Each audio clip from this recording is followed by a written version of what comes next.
หลังถ้วยหลังบวงเลยกะข้างหดเขาหลังถ้วยหลังบวงพี่น้องถ้วยหลังบวงเลยกะบันนี้เราก็มาเบิ่งส่วนพัก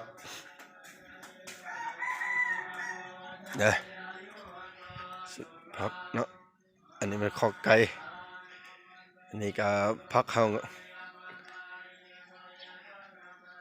กำลังจะใหญ่พี่น้องเนี่ย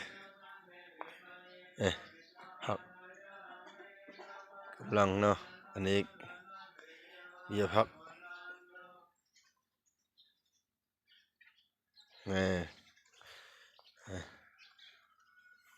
ก็อันนี้เป็นเบียร์พักเนี่ยไผ่อยากได้เราเอาเลยอยู่บ้านหนองทรายนี่แหละ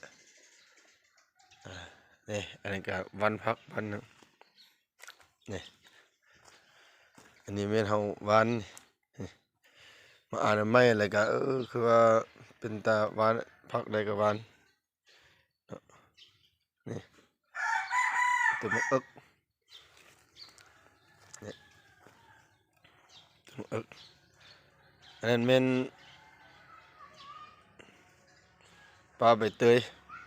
ต้นเตยเนาะพออยากได้เรามาขอเอาก็ได้